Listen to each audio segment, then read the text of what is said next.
Okay, so what I decided to do for my foundation's final project for this project is kind of put like a video journal for throughout the semester and come here make a little clip of something that stands out to me through the semester, and this is how I think I learn best and how something like this course would stick to my head. So this is the week of September 16th, and today we actually watched part of the movie. This week we watched part of the movie Thelma and Louise, and I just want to, like, we were talking about how, why was it so successful? Well, to me, I thought it was successful because as a chick flick, just, I think everyone likes to watch the underdog win all the time, and that's how Thelma and Louise, what happened with them, and their friendship. Everyone needs friendship. And I think they really portrayed a friendship that was real and was true, and they stuck together at the end. And lastly, I thought that with this movie and how they had the two characters kind of win in their own way at the end, it really makes the audience feel like that they can probably accomplish something that they want as well.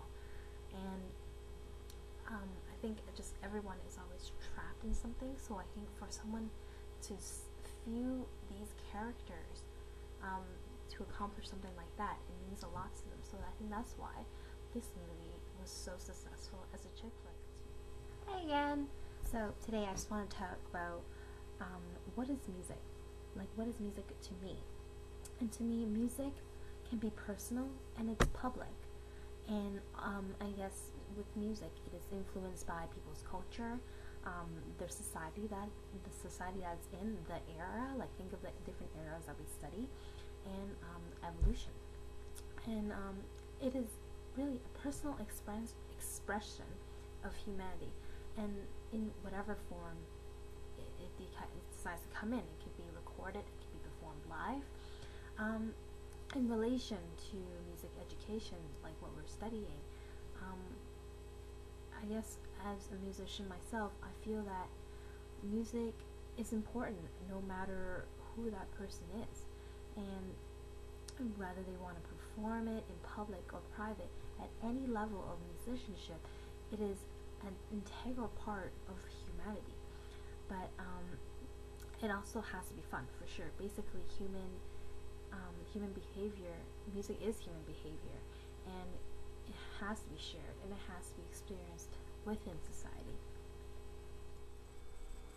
Hi! Okay, so today in class we talked about charity and justice, and I actually found that very interesting, so that's why I decided to put it in this video journal. Pretty much what I think is, I totally agree with when we talked about how with charity, are we really helping the core problem, or are we just helping ourselves because it makes us feel better? And but people do continue to support for various charities to support what's out there. We're still not addressing the core problem and how it begins and everything. People are giving money here and there, but that doesn't stop third world countries, doesn't stop the poverty. We continue to come up with new ideas to make money, collect food, when we should spend the time and money to really, really analyze the creation of the problem. Especially like if you think about countries like Canada, there are a lot of ethnicity and different cultures, and it is not just enough sometimes to think we should give equal treatment to all these people. Rather, instead of thinking equal, maybe we should think about taking the time to understand what the needs of these cultures are, and which means what is equal to everyone. Hello! Okay, so today we talked about student direct learning, and to me, I think student direct learning is great for certain subjects. I think it's good for like maybe like a class like history class or like math class, where you allow the students to go ahead and learn it by themselves instead of just reading off the textbook. But to me, I think especially in an elementary school or even in high school, it's really not the greatest choice to make for a teacher to do student direct learning in a music classroom. Maybe certain periods you can organize that, but overall as a music course, I don't think it's a very suitable choice, because for me, I would think I'm having a hard enough time to find time for to teach my students, like band rehearsal, choir rehearsal, or whatever. But I think I would, in the band class especially, if you do student direct learning, you get maybe 50 to 70 minutes a week with the kids, and you spend most of that time already like putting together instruments and just organizing themselves as students. That could take maybe like 15 to 20 minutes just to get them settled down, and having to use the time for them to directly learn themselves, like I don't think that's a really smart choice personally. When I become a music educator, I would not choose student direct learning, like self-direct learning. I meant not student direct. Self-direct learning would not be a choice personally. Hello! Okay, so this will be my very last clip for my video journal blog for my final project for Foundations of Music Education. And I like to just talk about, basically wrap up what I learned in this semester for this course. It was very interesting for me because I've never looked at, I guess, music education in a philosophical perspective, and having the chance to discuss music education in a social context. What stood out to me was that it's amazing how society can really affect music education altogether. An example was when I went to the OMEA conference this year. It really surprises me how I understand that there are still certain gender equality differences that's still happening, but it still surprised me how certain female are still struggling in the world of music education. This lady mentioned how when she went to a competition for a band competition for her kids, she got to the competition and was about to enter a reception area, and it had a sign that said, pointing into the room, band directors.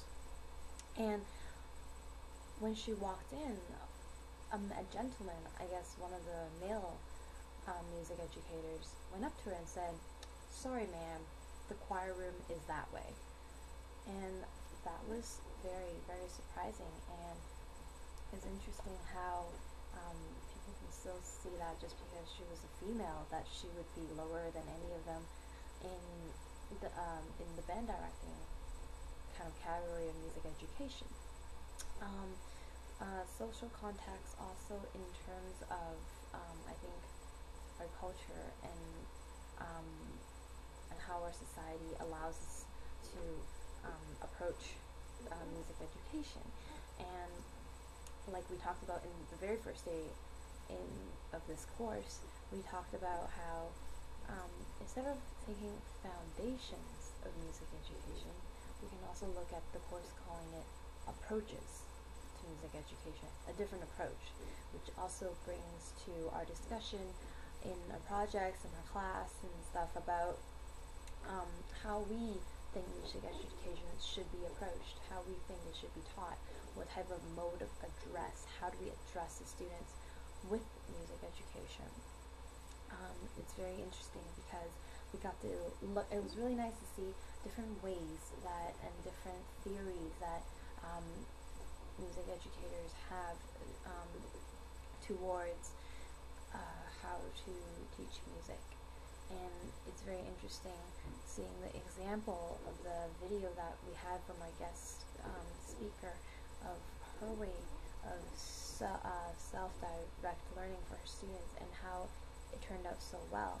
And it was very interesting for me to see that music is just one of those subjects that the educator is actually able to see and allow students to express themselves and really find what they are good at. And to me, I think that education. Definitely, it's so much more about. It's so much more than about just teaching repertoire and um, in a class. It doesn't always have to be in a classic setting, in a classroom, and you're just lecturing the kids about what this note is and what this note value is. Music, you have to allow students to experience different like world music, and have them experience what other cultures how they approach music based on what they're offered and what their society allows them to do. So basically, for this course, it was very, very nice to learn and discuss and really go in depth of the foundations and the approaches to our music education today.